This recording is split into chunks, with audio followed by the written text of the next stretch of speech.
Bueno, y antes de poner punto final, ya estamos con Christian Hudtwalcker y... Mónica, ¿cómo estás? Siempre el refrán popular es muy sabio, ¿no? No hay que escupir al cielo porque te cae en el ojo. Y en este caso vamos a hablar de lo que está pasando en el gobierno de Gustavo Petro y lo que ha admitido su hijo Nicolás, ¿no?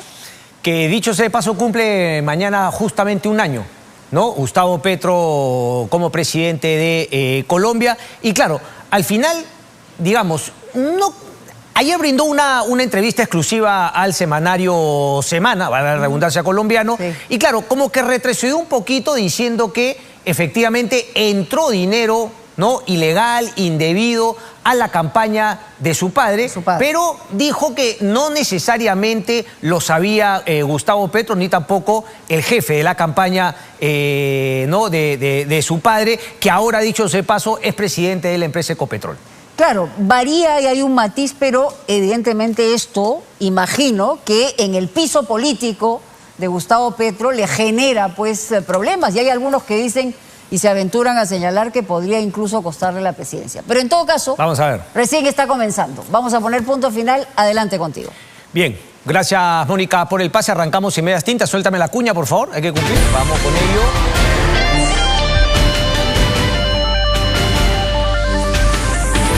Perfecto, a ver, lo que había anunciado, vamos rápidamente, ¿no?, en orden cronológico, porque fueron saliendo algunos escándalos que fueron golpeando poco a poco la imagen del presidente Gustavo Petro en Colombia. Fue el caso primero de Laura Sarabia, una persona muy allegada, luego vino este señor Benedetti, que en un audio, ex embajador de Colombia en Venezuela, pero quien había estado muy cerca a la campaña de Gustavo Petro, sobre todo en la zona de la costa. Y él, obviamente, no, bocón, hablantín, se jamoneaba en un audio que luego se hizo público, que conocía mucho, que sabía mucho de cómo se había recaudado dinero en la campaña y que si él hablaba podía caer muchísima gente. Luego ha sido justamente digamos, la detención de Nicolás Petro, el hijo de Gustavo Petro, y de su ex esposa Daysuris Vázquez. Hay que decirlo que es la ex esposa la que primero brinda la información respecto de este dinero ilegal que habría estado gastando el hijo de Gustavo Petro, Nicolás. Se lo cuenta primero a la revista Semana, nuevamente, que dirige la periodista Vicky Dávila. Digamos, hubo mucho escepticismo, pero tras la detención y ya la confesión del hijo de Nicolás Petro, la cosa va quedando un poco más clara respecto de que sí habría entrado ese dinero a la campaña, pero yo decía que justamente quizá un paso para atrás, porque mucha gente, digamos, no anti-Petro, ya celebraba el hecho de que el hijo haya brindado la información de que el padre sabía el ingreso de esos dineros. Bueno, eso no lo ha confesado, al parecer, ni ante la justicia colombiana y tampoco, a pesar de la insistencia de la periodista, en la entrevista que brindó a la revista Semana. Queda claro entonces que Nicolás Petro confiesa que entró ese dinero, que él lo habría gastado, pero no necesariamente que su padre lo sabía. Ahora, el tema es que parece que el hijo brindaría otra información. Recordemos que, de alguna manera, él ha decidido colaborar con la justicia colombiana, por ello es que le han dado una detención, pero domiciliaria, en Medellín. Él va a continuar con la investigación libre, porque además dijo que él quería, ¿no?, estar para el nacimiento de su hijo. Hay que decirlo también, son temas, digamos, emocionales, sentimentales, primero entre Daysuris Vázquez, que queda un poco dolida por, digamos, una infidelidad y una relación que empieza su ex esposo Nicolás Petro con una amiga suya. Y ahora, ante las declaraciones del hijo, que va a brindar toda la información y que podría alcanzar al padre y a los que estuvieron en su campaña, pues también un tema, digamos, familiar. El hijo, en esta entrevista y en otras declaraciones que ha dado, habla también pues que un abandono del padre, etcétera, ¿no?, en un momento que él era muy niño, que se fue. Entonces, todos estos matices que, claro, se vuelve un poco complejo separar, ¿no?, la paja del trigo, profundizarse finalmente en lo que es verdad y, sobre todo, lo más importante, lo que se pueda probar de cara a la justicia colombiana. Estamos en la línea con Jorge Iván Cuervo. Él es analista político, abogado, profesor e investigador de la Universidad Externado de Colombia, a quien le damos la bienvenida. Jorge Iván Cuervo, muy buenas noches y gracias por atendernos. Buenas noches, Cristian. Un gusto en saludarlo. No, el gusto es mío.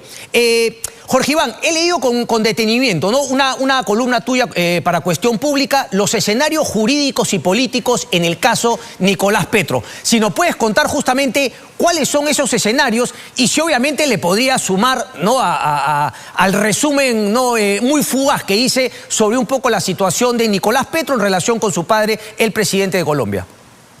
Sí, yo creo que hiciste un buen resumen y quisiera aclarar que, por ejemplo, en el caso colombiano es muy difícil la destitución del presidente de la República. Cuando nosotros, por ejemplo, miramos la situación peruana, vemos que salir del presidente en el Perú es relativamente fácil. En Colombia eso es muy difícil, ¿sí? Entonces, como yo cuento ahí en la columna, una cosa son las investigaciones frente al hijo de Gustavo Petro, frente a su ex esposa y a otras personas que han mencionado, que eso van por la vía de la, llamémoslo, justicia ordinaria. En el caso colombiano es la Fiscalía General de la Nación. Allí ya hay un principio de acuerdo de Nicolás Petro con la Fiscalía, que es lo que explica un poco que no haya habido privación de la libertad, sino detención domiciliaria.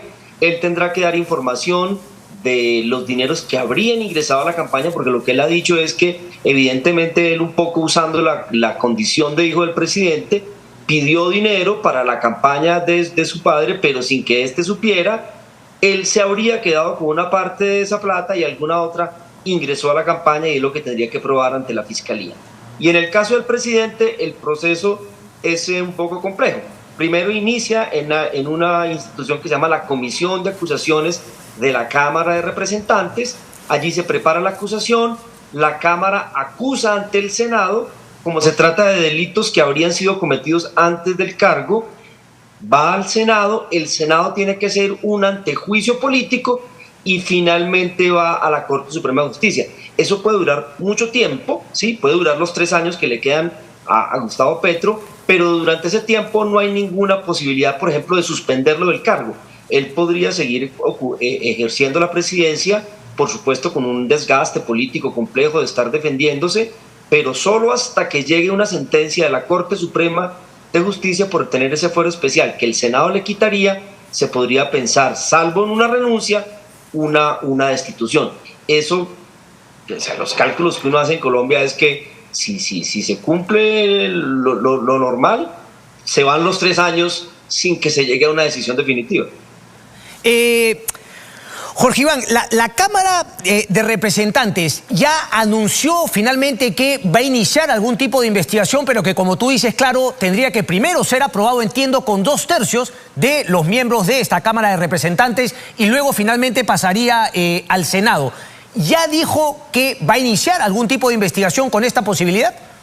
Claro, porque incluso unos congresistas presentaron una denuncia penal ante la Comisión de Investigaciones, que es como una sala especial de la Cámara de Representantes. Okay. Entonces ahí ya presentaron una denuncia penal, seguramente las pruebas de la Fiscalía van a llegar allí y allí se va a iniciar la comisión. Ahora, ¿qué es la investigación en la comisión?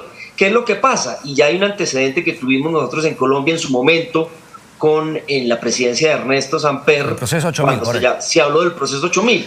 Y es que la comisión de acusaciones, que está conformada por 14 representantes a la Cámara de distintos partidos, prepara la acusación, pero la votación en Cámara es una votación política, no es un juicio jurídico. Entonces, y los votos que se exigen es muy alto, como tú lo señalabas, 2/3 partes. Es decir, si las 2/3 partes de los miembros de la Cámara de Representantes, que son cerca de 174, el día de la votación no votan porque el caso llegue al Senado, se llega al archivo. Es decir, supongamos que vote la mitad más 1. Eso no es suficiente para que el caso vaya al Senado y por Clarísimo. lo tanto allí se archivaría políticamente.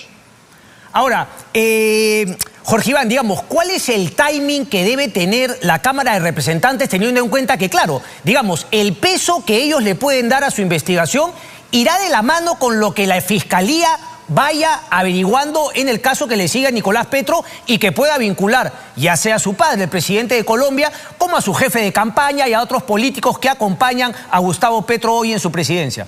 Claro, la Fiscalía tiene que ir, por decirlo así, trasladando las pruebas, porque en realidad la Comisión de Acusaciones de la Cámara tiene muy poca, no sé, capacidad forense, por decirlo de alguna manera. Recibe las pruebas de la Fiscalía y en la medida en que la Fiscalía vaya avanzando, porque creo que tú en la introducción hacías una aclaración importante.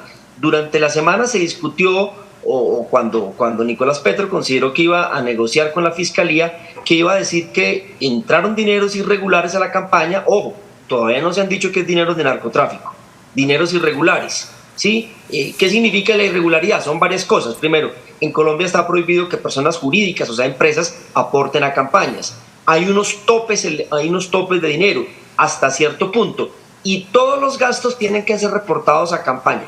Entonces, esos son los 3 delitos por los cuales se investigaría al eventual presidente, y es no reportar gastos, pasarse de los topes y permitir que personas jurídicas aporten a la campaña. Eso sería. No se ha hablado todavía de narcotráfico.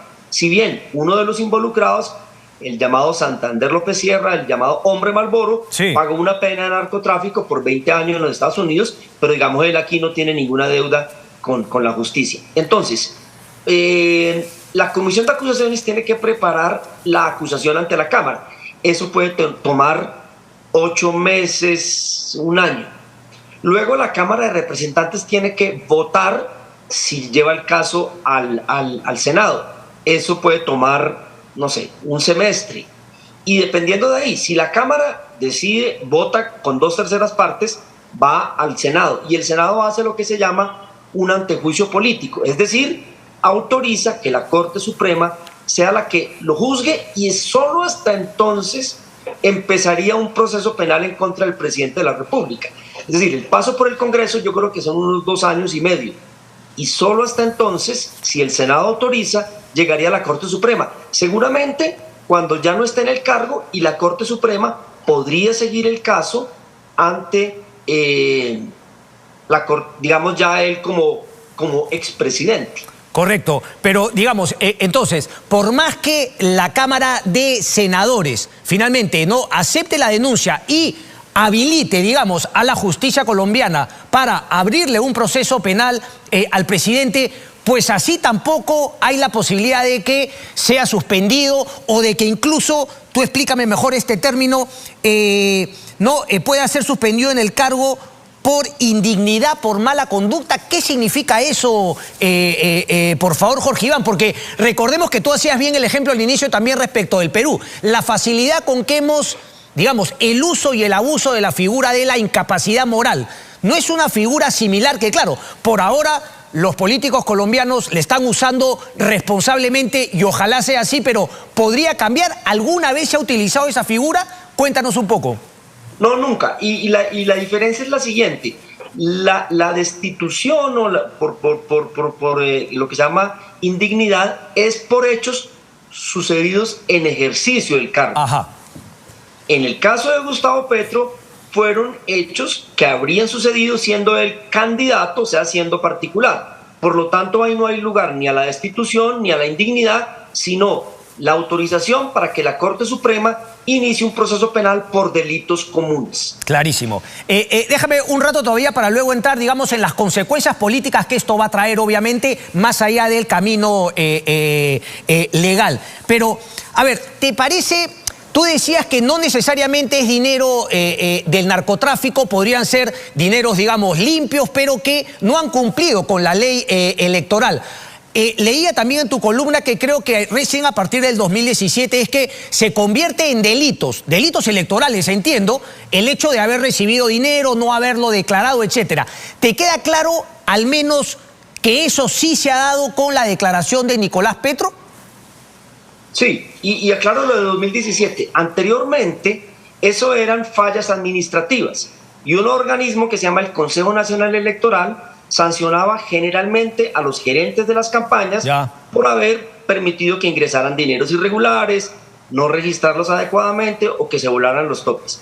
A partir de 2017 se volvió delito, y esos serían los 3 delitos por los cuales investigarían al presidente Petro, al gerente de la campaña, que tú bien lo señalabas, que Ricardo Roa, hoy gerente de la empresa de petróleo, Ecopetrol,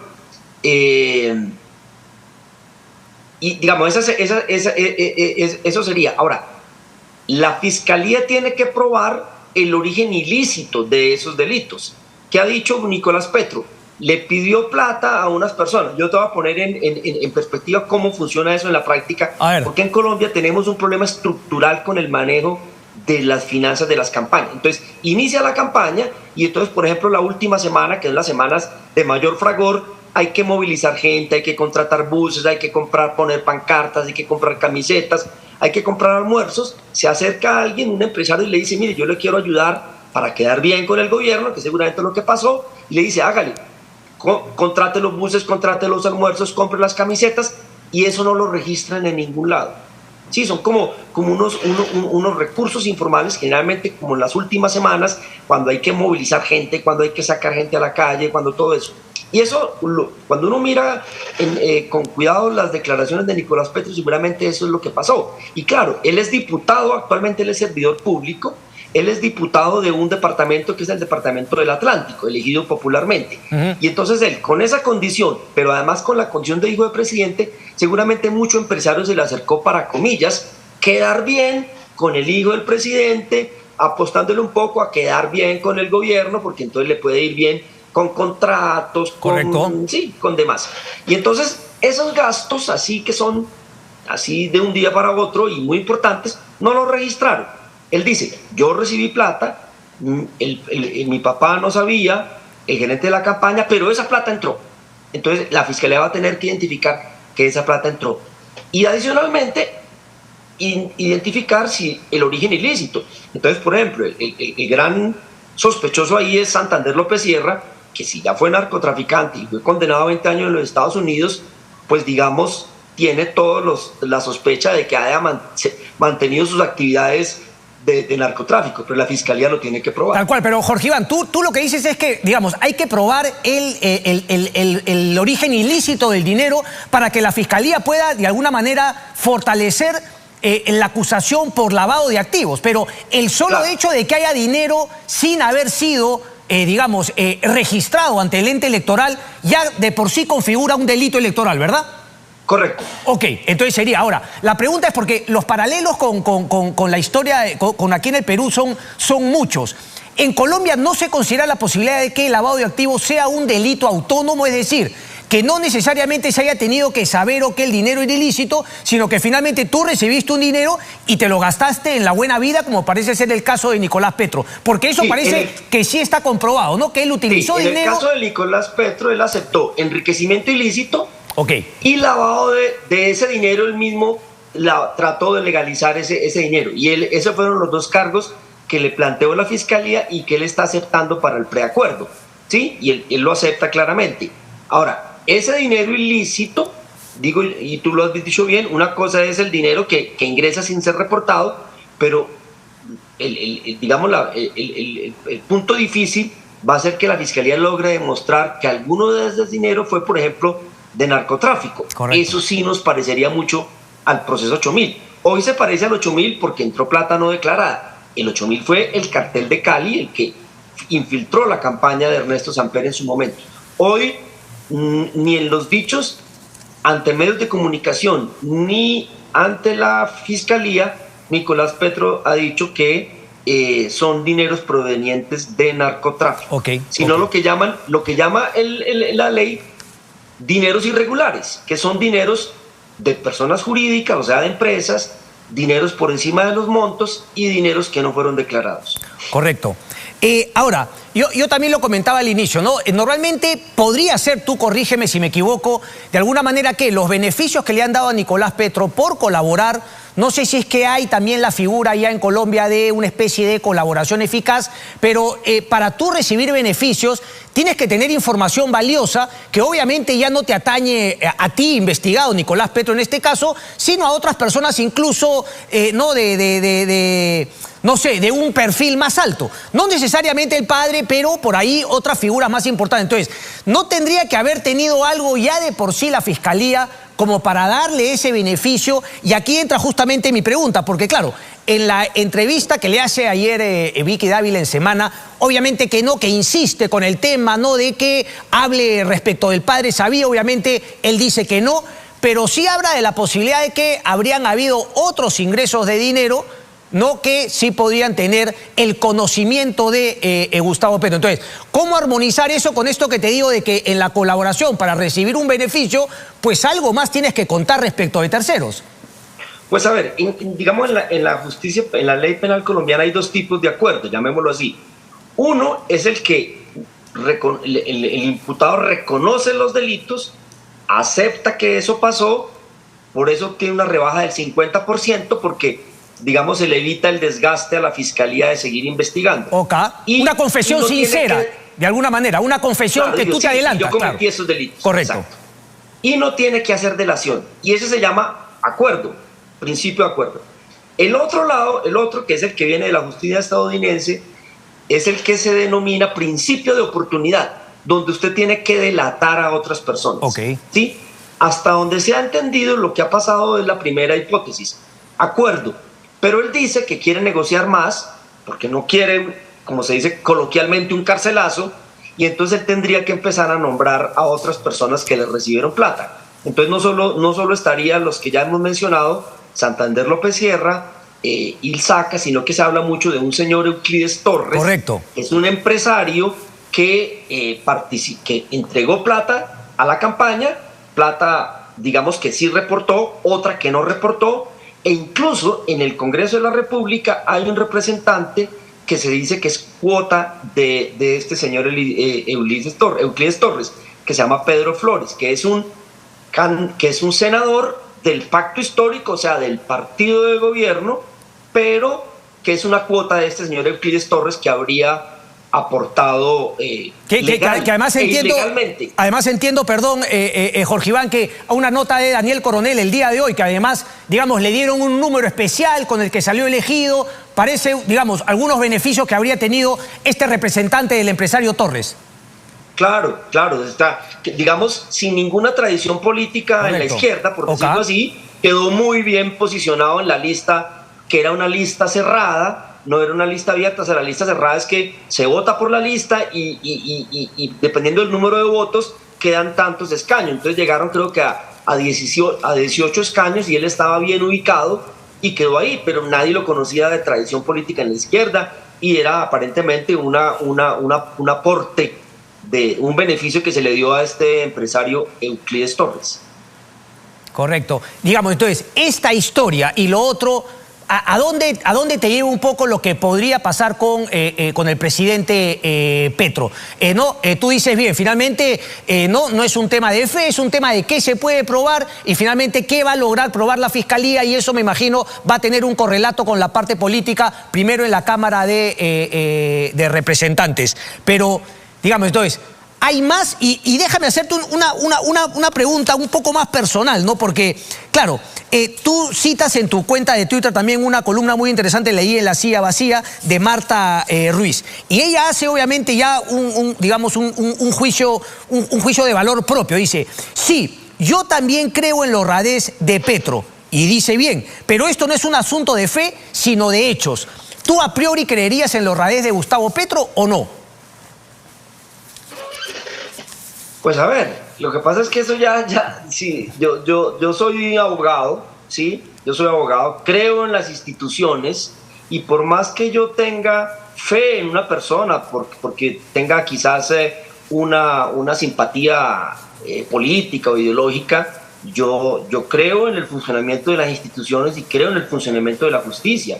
Y si la Fiscalía logra establecer en un momento determinado que ingresaron dineros y que de alguna manera el presidente, entonces candidato, sabía de eso y lo autorizó o no hizo lo necesario para evitarlo, yo me quedo con la decisión de la justicia. Es decir, en Colombia, y yo creo que eso es un mensaje para los países de América Latina, sí, que tienen tanta incertidumbre política y tanta turbulencia. Digamos, yo miro cada rato las noticias del Perú, estudié mi maestría en Chile con el viceministro de Finanzas del Perú, José Carlos Chávez. Somos grandes amigos, y siempre conversábamos con él que los países de América Latina la turbulencia política la tenemos que resolver con instituciones sólidas, con instituciones creíbles, con justicia independiente, porque yo creo que eso resuelve las turbulencias en general. Entonces,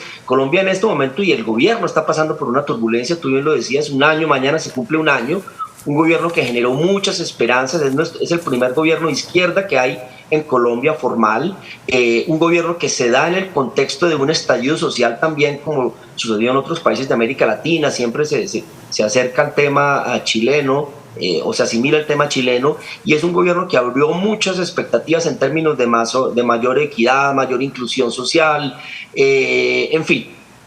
Sin embargo, es un gobierno que está muy enredado, no solo porque se le cayó la coalición política en el gobierno, se le cayeron sus principales reformas, sino que ahora tiene que lidiar con una crisis de esta naturaleza que seguramente le va a disminuir su capacidad reformista y es un gobierno en el que uno ya podría pensar, si tuviera que titular, diría como de la esperanza a la frustración. Hoy el País de España hace un artículo que lo llama auge y caída del gobierno de Gustavo Petro. Eso me parece un poco excesivo. Yo hablaría un poco prematuro desde tu punto de vista. Sí, yo hablaría más bien como de esperanza, o sea, un país y de un poco de frustración. Y yo lo digo al final ahí en la columna que citas de Cuestión Pública, es decir, este es un gobierno que generó muchas expectativas, que quiso hacer las cosas de manera diferente, pero vaya paradoja trágica, se dio cuenta que no pudo hacerlo de formas distintas a como lo hace el establecimiento político tradicional, que es inundando de dineros irregulares las campañas. No estoy diciendo que el gobierno lo haya hecho así, que el candidato lo haya hecho así, sino que las dinámicas políticas, especialmente en la costa Caribe, generalmente es así y es muy difícil sustraerse de eso, y si usted se sustrae de eso, generalmente pierde las elecciones. Correcto, pero, o sea, digamos, claro, pero, o sea, porque tú también hablas mucho en tus columnas, Jorge Iván, de, digamos, el establecimiento, ¿no? El establishment, un poco el término, ¿no? Anglosajón. ¿Quién sería ese establecimiento? Porque, claro, lo planteas como que ellos siempre finalmente actuaron de esa manera. Aquí también ocurrió un poco en el Perú, pero, claro, cuando fue un gobierno de izquierda, sobre todo en el tema municipal, recurrió a la misma corrupción que se le había venido achacando a otros presidentes de derecha, pero se argumentó incluso, y esta fue, digamos, la paradoja de esa alcaldesa, que dijo pues que no le queda otra, para luchar contra la corrupción tuvo que echar mano de la corrupción. ¿No es un tema más bien que, digamos, nos hace ir para abajo en lo que debería ser el cambio de Latinoamérica, tener ese punto de vista? Es decir, tengo que utilizar las mismas armas para poder luchar contra lo que yo cuestionaba y criticaba. De acuerdo, yo creo que los gobiernos, llamémoslos alternativos, donde caben muchos matices, tienen que proponerse tener un estándar ético y un estándar político más alto que el de los partidos tradicionales. Entonces, cuando tú me preguntas cuáles son esos establecimientos, es un concepto, pues sí, un poco complejo. Uno diría, los partidos políticos tradicionales en Colombia siempre han sido el Partido Liberal y el Partido Conservador. Y después surgieron otros dos, que son apéndices de esos dos, que son el Partido de la U, el Partido Cambio Radical y un poco el Centro Democrático, que es el que representa todo lo del expresidente Álvaro Uribe. En términos políticos, de partidos políticos, ese sería el establecimiento tradicional. Y ellos han ganado elecciones así y de distintas formas, ¿sí? Y un gobierno de izquierda se planteó hacerlo de manera distinta, pero lo que estoy diciendo es que no hubo una decisión intencional del gobierno, del candidato en ese entonces, de vamos a ganar las elecciones así. En ese sentido, yo creo en el discurso y en la prédica de Gustavo Petro, en el sentido de que las cosas se podían hacer de manera diferente. Sin embargo, ya la dinámica política, esa última semana, que es cuando ya, mejor dicho, porque fue a segunda vuelta, si esto fue para segunda vuelta, cuando ya va él con un candidato outsider que era Rodolfo Hernández, donde la política se definió, la campaña, por 700.000 votos, donde eso es voto a voto.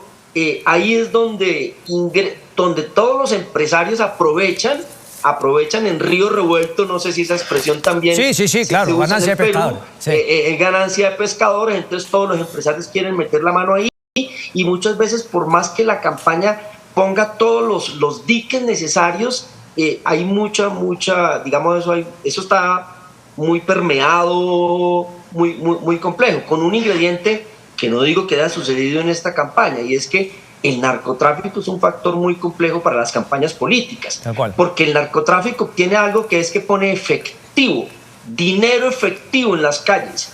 Y un político la última semana lo que necesita es dinero efectivo en las calles. ¿Para qué? Para pagar buses que traen a los votantes, para comprar almuerzos, para comprar camisetas, para comprar volantes, para una cantidad de cosas. Para eso se necesita efectivo. Y ese es un gran daño que a la política colombiana en su conjunto le ha hecho. Entonces, cuando uno dice, llega un gobierno de izquierda que quiere hacer bien las cosas, trata de tener una mirada diferente y uno se encuentra con que hay una suerte de trágica paradoja de que quizás no lo logra. Pero entonces, Jorge Iván, ¿tú crees que quizá eso de alguna manera lo extrapolaba Gustavo Petro al caso de Pedro Castillo en el Perú cuando le daba tanto apoyo? Porque ahora, a la luz de los hechos, pues queda claro que, digamos, no había un ánimo reformista, fue al parecer una pantalla y claro, la corrupción, digamos, no fue igual que en otros gobiernos en los últimos años del Perú. Y también te lo preguntaba porque si es que extrapolaba este tema propio, ¿no? Gustavo Petro de querer luchar, reformista, no lo dejan cambiar, no lo dejan trabajar, pero al mismo tiempo llama la atención, digamos, la cercanía y la falta de crítica, porque yo leía y coincido contigo que mucha gente habló del castrochavismo en Colombia y no era así, la institucionalidad, y el propio Petro lo ha demostrado que no quería ir por ese sendero, pero sí llama la atención, digamos, el respaldo cerrado, obtuso respecto de Castillo y la cercanía y la falta de crítica a lo que son, creo yo, gobiernos claramente dictatoriales como Cuba o Venezuela. Sí, yo creo que la posición de Gustavo Petro en relación con Castillo ha sido muy compleja, muy criticada aquí mismo en Colombia. Digamos, fue de los pocos presidentes que siguió apoyando a Castillo, y yo creo que él lo hizo un poco como en términos de solidaridad en esa narrativa que tú planteas de un establecimiento que quiere cerrarse a las reformas sociales de alguien que viene del pueblo, por decirlo así. Yo creo que la diferencia entre Castillo y Petro es que Petro sí tiene muchísimo más expertise, digamos, claro, mucha trayectoria, claro. Fue alcalde de Bogotá, fue senador durante varios periodos y digamos tiene conocimiento de lo público. Digamos, aquí nadie le ha cuestionado a Gustavo Petro su conocimiento de lo público. Lo que le han cuestionado es que no entendió que había que hacerlo muy rápidamente, o por lo menos lo entendió al principio y después se olvidó de eso. Alianzas políticas, ¿sí? Claro. Tenía que hacer alianzas, las mantuvo, tuvo una coalición durante un buen periodo, los primeros 6 meses.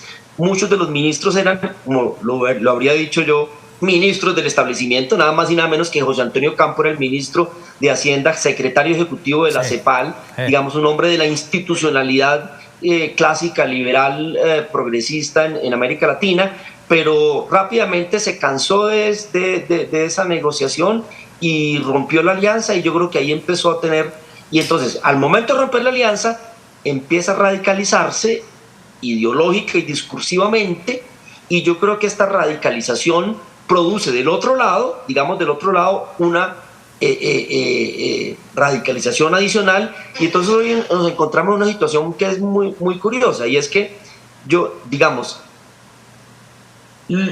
por errores autoinfligidos, porque en eso no nos podemos olvidar, el escándalo que hoy nos tiene hablando aquí no se lo produjo la derecha ni la conspiración, claro. No, eso fue de su propio entorno, pero hoy esos sectores del establecimiento que no quisieran unas reformas, pues lo pusieron en el lugar que ellos ni siquiera se hubieran soñado. Digamos, están felices, ¿sí? En el sentido de que le redujeron su capacidad reformista, lo debilitaron políticamente, pero con un ingrediente muy complejo hacia el futuro. Y es que creo que si esto termina así, no creo que vaya a mejorar, pero tampoco que vaya a caer el gobierno, se cierra la puerta para nuevos gobiernos de izquierda durante mucho tiempo, porque un poco el mensaje es, mire, los dejamos llegar, no fueron capaces, definitivamente la izquierda no está preparada para gobernar, comillas, déjenos esto a nosotros, que nosotros sí podemos seguirlo. Y eso se va a ver ahora en las elecciones de octubre, que no son las elecciones locales, donde tengo la impresión, y eso pues que a los gobiernos o a los candidatos que apoyen el gobierno o que tengan alguna relación con el gobierno, les va a ir muy mal. Muy mal. Jorge Iván Cuervo, ha sido un placer, maestro. Te agradezco mucho. Hasta la próxima. Gracias. Bueno, Cristian, gracias por la llamada, saludos. Que estés muy bien. Ahí está, situación complicada. Se vienen efectivamente a la cámara, atentos, claro que sí. Vamos a Ayrton, chapa tu chopper. Jorge Iván Escudero. Y se vienen efectivamente las elecciones en octubre, ¿no? Y creo yo que ahí tiene razón. El golpe para los aliados del pacto histórico, que es el partido de Gustavo Petro, les va a ir mal. Interesante la situación, ¿no? No hay este tema de que si tengo los 87 votos, ¿no?, me tumbo al presidente, el tema de la incapacidad moral. Y así era un poco antes en el Perú, ¿verdad? Antes de empezar el uso y el abuso del tema de la incapacidad moral.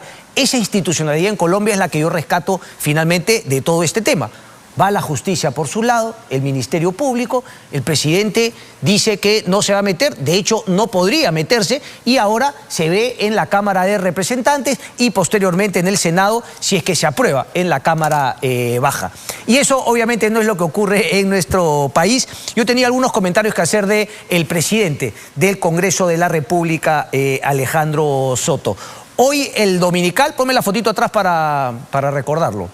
Hoy el Dominical Cuarto Poder efectivamente mostró con lujo de detalle la imagen, es decir, vamos a decirlo claramente, lo agarró en plena mentira, ¿no?, en un engaño absoluto a todo el país del señor Alejandro Soto, flamante presidente del Congreso, por obra y gracia de César Acuña Peralta, el de la raza distinta. Es que yo no me voy a cansar de que cada vez que hable de Alejandro Soto, yo no voy a perder tiempo. Pues discúlpeme, Alejandro Soto, pero en usted no voy a perder tiempo porque usted es un pelele de César Acuña, que está manejando el Congreso de la República con Fuerza Popular y también juega en pared con la presidenta Dina Boluarte, que dicho sea paso se va a Brasil.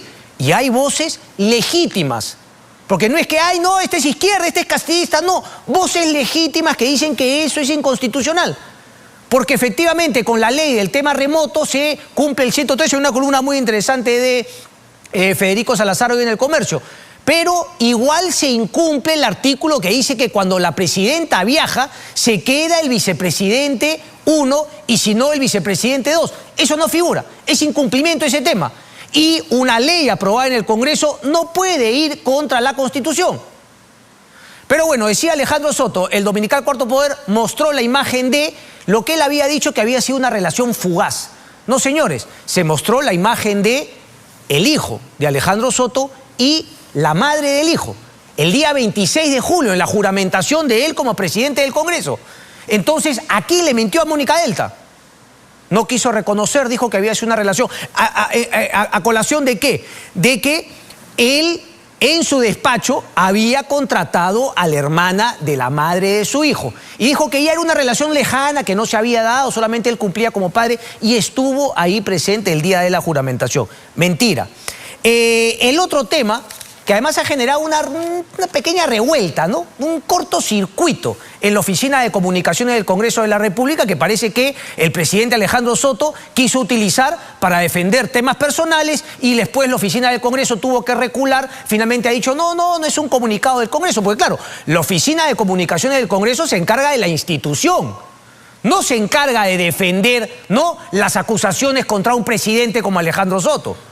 Pero bueno, ¿cuál era justamente, no, la acusación que había sacado Doris Aguirre en el Diario de la República esta semana? Ustedes finalmente recordarán esa ley que en un principio lo dice bien César Azabache. Y esto, creo que esto es un tema, claro, es un tema secundario dentro de la columna de César Azabache, titulada El gato en la despensa, hoy en el Diario de la República, pero creo que desde mi punto de vista es un tema fundamental de cómo se manejan aquí las cosas, cómo los odios, cómo lo que bien había dicho Jaime Althaus, la guerra de represalia, ¿no?, que incluye el tema Lavajato, el tema Cuellos Blancos, yo tengo autoridad moral, tú no tienes autoridad moral, etcétera, etcétera, y se empiezan a achacar caviares, DBA, ahora sean los caviares, cualquier cosa, el comunismo antes que el caviarismo, etcétera, etcétera. ¿Por qué? Porque cuando salió ese proyecto de ley en el Congreso de la República, inmediatamente las voces saltaron y dijeron, quieren favorecer a Lavajato, quieren favorecer a Keiko y el caso Cocteles, ¿no?, quieren limpiar a este y al otro. Es decir, todo el mundo lo veía desde esta peleita, ¿no?, del tema Lavajato, caviares contra derechistas, ¿no?, la derecha bruta y achorada, etcétera. Lo dice César Azabache. Lo confuso de la regla, llevó a que los primeros comentarios que se publicaron sobre esa ley buscaran una compleja conspiración contra los casos Odebrecht o Cuellos Blancos. Yo diría que hasta algunos fiscales se fueron de boca y haciéndose las víctimas, obviamente, para tapar su incapacidad, su ineficiencia, también fueron por esa senda. Luego, continúa Sabache, pero las penas involucradas en estos casos son más altas, de modo que la ley no les alcanza. Y ahora les explico de qué va la ley. La ley decía que, respecto de casos que tienen penas menores, reducían el tiempo necesario para poder uno pedir la prescripción. Es decir, doy un ejemplo. Si antes eran 10 años respecto a este delito, perdón, 10 años no, porque tenían que ser penas con un castigo de pocos años. Ponle tú 6 años, ¿ok? Si había un tema de 6 años... tú te demorabas un tiempo para que prescriba. Ponle tú 6 años también durante la investigación. Bueno, se sacó una ley que ya no necesitabas pasar 6, sino solamente 5. ¿Ok? Y con eso podías pedirle al sistema de justicia, a un juez, que prescriba tu caso y que finalmente se archive. Sigo leyendo entonces. De modo que la ley no le alcanzaba a los casos Odebrecht y Cuellos Blancos. Y miren acá lo importante. Una vez que fue descartada la gran conspiración, es decir, como ya no tocaba a Odebrecht, Cuello Blanco, ya no se podían hacer la víctima Rafael Vela Barba y José Domingo Pérez, muchos medios dejaron de hablar de ese tema. Y justamente, miren cómo se equivocaron, porque fue la República, gracias a Doris Aguirre, que se dio cuenta que el tema no venía, pues, por la peleita, ay, Batman y Robin, etcétera, etcétera. Ay, no, quieren limpiar a Keiko, son parte de los Cuellos Blancos. No, no, el tema venía para cosas mucho más concretas y cosas mucho más minucias, como la que ha hecho favorecerse al hoy presidente del Congreso, Alejandro Soto, que dicho sea de paso, fue puesto ahí con todas las denuncias y acusaciones que tiene, porque eso es lo que quiere Cecitar Acuña Peralta. Quiere tener, como decía el otro día, sus peleles. Sigo leyendo entonces, y cuento acá, dice: archivar casos antiguos sancionados con penas bajas no es una idea descabellada, es cierto, pero escribir la ley que permite hacerlo o votar a favor de ella en el Congreso y luego usarla en favor propio ante el judicial es intolerable. El sistema legal supone que un legislador apruebe leyes en atención al interés general, no en atención a sus necesidades personales. Sigo con Azabache. Supone que cuando un asunto toca sus asuntos, uno se abstenga. Y además hacerlo público, no dice, no, yo no puedo, no puedo ni participar del debate, ni tampoco votar, porque es un tema que me atañe a mí. Y no solamente eso, de aprobarse, como yo soy parte de este Congreso, pero de aprobarse, obviamente sin mi voto, porque es lo que la moral manda, yo no voy a hacer uso de esa ley, así se aprobase sin mi voto. ¿Pero ustedes creen que pasó eso?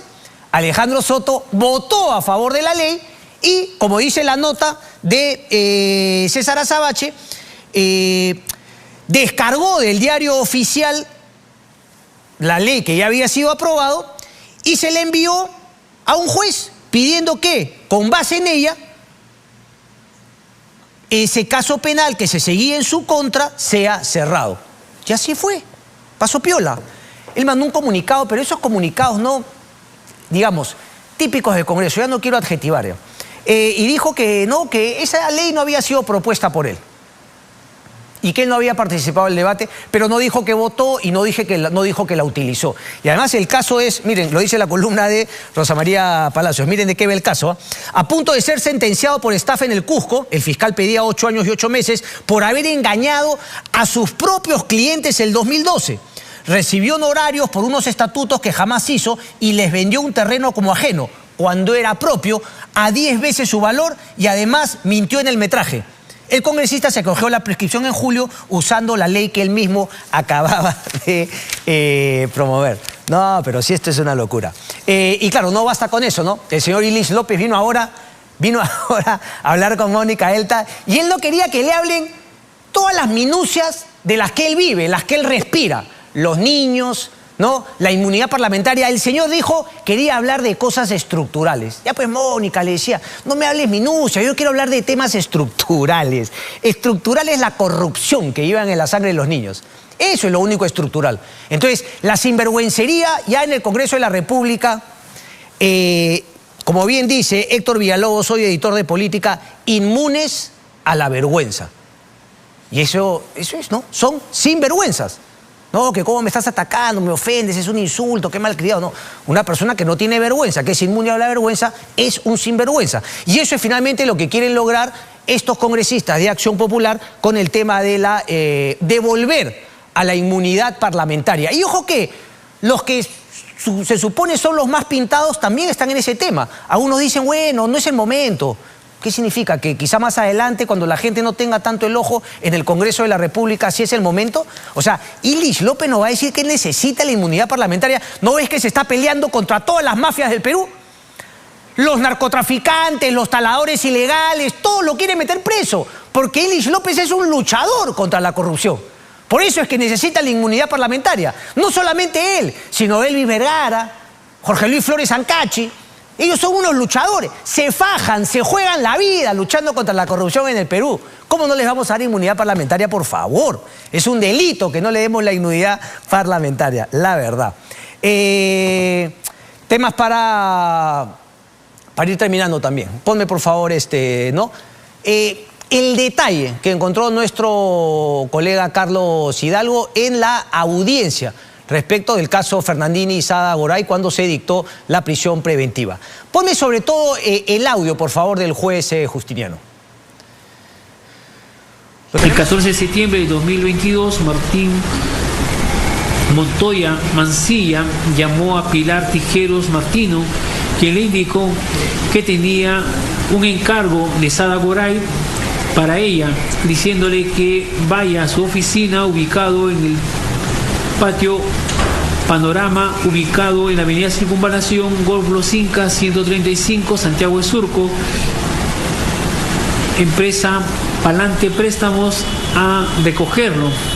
Pilar Tijeros Martino se constituyó al lugar en el que Martín Montoya Mancilla le dio un sobre conteniendo 100.000 soles correspondientes al dinero que le debía por concepto de bono de éxito. A ver, aquí cuál es un poco la novedad, que Pilar Tijero ya pone, digamos, en una actitud más activa a Martín Montoya y no solamente como quien le prestó dinero y quien le vendió el terreno a Sada Goray. Esto justamente son las declaraciones de Pilar Tijero y por la cual a ella se le ha dejado fuera del pedido de prisión preventiva, que en este caso se ha alcanzado a ello. Entonces, esto nos lleva obviamente a la otra posibilidad de que Sada Goray por ahí pueda retomar la figura de colaboración si es que empieza obviamente no a hablar de lo que muchos han tenido a llamar los peces gordos. ¿Martín Montoya jugaba otro papel? ¿Hubo alguno de los inversionistas que habrían prestado dinero para el pago de las coimas a Salatiel Marrufo? Pero empieza, digamos, en este caso particular, que bien detectó Hidalgo, ¿no? Lo pone a Martín Montoya ya no solamente como quien prestaba dinero, entre que obviamente no, dice que pues había un préstamo porque hacían negocios juntos, sino que ya un papel parecido al de Fernandini, ¿verdad? Es decir, te voy a dar tu bono. Claro, no se lo daba a un funcionario público, sino un bono de éxito. Es decir, no es tanto como Fernandini respecto de que por su casa y por sus manos pasaban el dinero de la coima. No, aquí era un tema de, digamos, un bono por éxito, pero que igual ya lo pone más cerca al tinglado respecto de el tema de los dineros hacia Salatiel Marrufo. Solamente algunas cositas cortitas, porque nuevamente el mal uso de colaboración eficaz. A ver si nos entendemos con los fiscales, ¿no? Con Marita Barreto, Rafael Vela y qué sé yo. Porque la colaboración eficaz no pasa porque, bueno, si tú colaboras conmigo, yo me voy a zurrar en los delitos que yo sé que has cometido, entonces de 3 delitos que tienes, yo te voy a poner solamente 1. A ver si nos entendemos. No hay manera de que Pilar Tijero, si es que Mauricio Fernandini y Sada Goray están en una figura de organización criminal, no hay manera de que Pilar Tijero no esté también en el delito de organización criminal. Eso es lo que quiero que me entiendan. Entonces, la Fiscalía no puede, por el tema de la colaboración, dejar de imputarte los delitos. Lo que sí puede hacer Marita Barreto, Vela, José Domingo Pérez es que, a pesar de que yo te imputo todos los delitos que sé que cometiste, yo te puedo dar los beneficios, como la libertad, por ejemplo, como que no vayas presa. Pero yo no puedo esconder delitos porque tú eres mi colaborador eficaz. Y eso es exactamente lo que hizo Vela Barba y José Domingo Pérez con los señores de Odebrecht, que curiosamente el día de hoy como dice por ahí, no me recuerdo. Oye, Susana Villarán, oye, Budián, los codinombres, ¿no? Los famosos codinombres que tuvimos que darle, creo que, no sé, 400 millones por el tema de Chaquia, porque con esa plata ellos iban a poder ahí desarmar con su destornillador MyWebDay y Drausis, iban a poder saber quiénes eran los nombres de los que habían recibido coima. Y en la última declaración se olvidó de todo, no me acuerdo, Budián. ¿Cómo se ve este Bustamante, que creo que murió? Pelo de muñeca. No me acuerdo. O sea, no se acordaba de nadie. Borrón y cuenta nueva. Se zurró en Bela Barba y en José Domingo Pérez, claro. En un momento fungieron de abogados y ahora simplemente se olvidaron de ellos. Y el tema viene mal. Hay una nota en La República, César Romero, que habla que el caso Cocteles es un mamarracho. Es una defecho. José Domingo Pérez ha creado un Frankenstein en esa acusación fiscal. No se puede ni digitalizar. Eso respecto de Pilar Tijero. Y allá otro tema con Fernandini.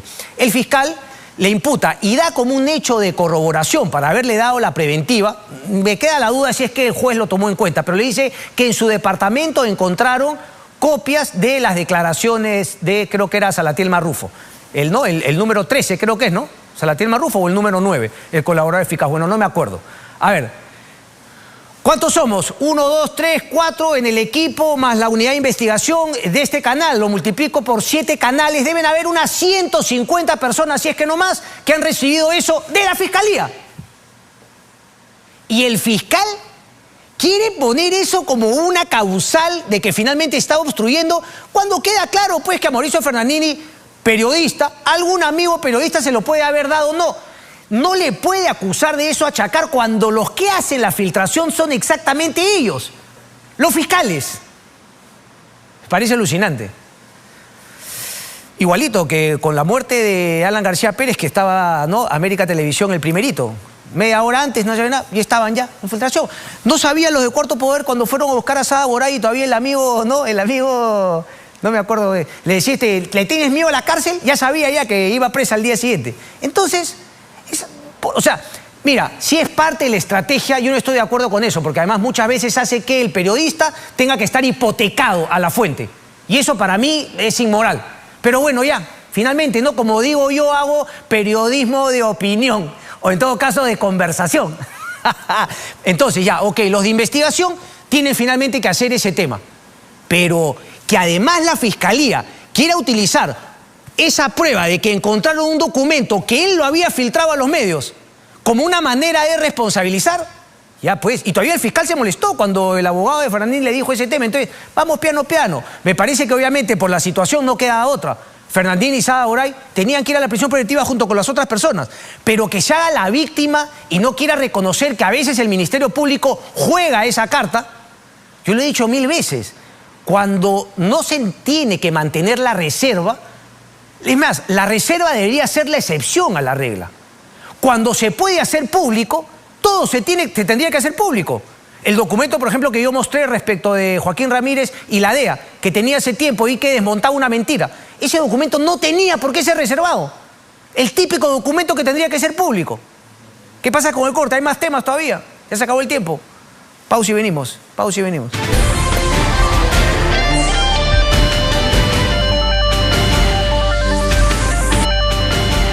Bien, nosotros nos vamos con Latina Deportes. Alan, ¿qué tienes para hoy día? La U Puntero, he escuchado por ahí. ¿Cómo te va? ¿Cómo te va, Cristian? Un abrazo fuerte para ti también. Bueno, la U Puntero mañana es su cumpleaños, cumple 99 años la institución merengue, así que lo agarra como puntero la U, ganó en Arequipa, triunfazo, y además Alianza ganó ayer, Cristal no pudo ganar en Tarma, y Paolo Guerrero debutó con Liga Deportiva Universitaria en la Copa Sudamericana, anotándole un gol a Nublense a mitad de semana, y mañana arranca el fútbol ecuatoriano. Paolo va a jugar frente al Deportivo Cuenca, así que... Pero escúchame, entonces eso, digamos, con eso queda claro que Paolo es el hombre ahora con la lesión de la Padula. Entiendo que sí, ¿no? Ahora vamos a esperar la lista de Reynoso. Entiendo que va a estar Paolo, Valera hoy metió gol con la camiseta de Universitario. Así que vamos a esperar que se vienen con las novedades del 9 de Perú. Yo ya me voy, pero te pones serio, Ana. ¿Te gusta Reynoso o no te gusta Reynoso hasta ahora? He escuchado ahí unas cosas encontradas ahí cuando tus comentarios en la radio. Para empezar, a mí me encanta Juan Reynoso como técnico y creo que en la selección tiene que recibir el apoyo de la gente, el apoyo del comando técnico. Creo que tiene un buen comando técnico, así que nada, hay que esperar los resultados. A mí me gusta Juan. A ver, entonces, digamos, pero todavía no se dan o es muy poco tiempo. Porque tú dices, claro, hay que esperar los resultados, que los resultados se den. ¿Hasta el momento es positivo o le sigues dando el beneficio de la duda? No, para mí ha tenido resultados buenos. Y creo que esta serie de partidos que ha tenido Juan Reynoso le ha servido para hacer una buena convocatoria para lo que se viene en la eliminatoria. Así que para mí el voto es a favor de lo de Juan, porque no se puede... Hemos tenido buenos rivales. Ya nos olvidamos de jugar con la Curazao, con Jamaica, hemos jugado con Alemania, hemos jugado con Marruecos. Así que creo que hemos tenido rivales de altura. Con la Curazao. Ahí son los electrodomésticos. Chao, loquito, cuídate, un abrazo. Linda corbata. Ni loco me la pongo. Buenas noches. Arrancamos el programa, dale.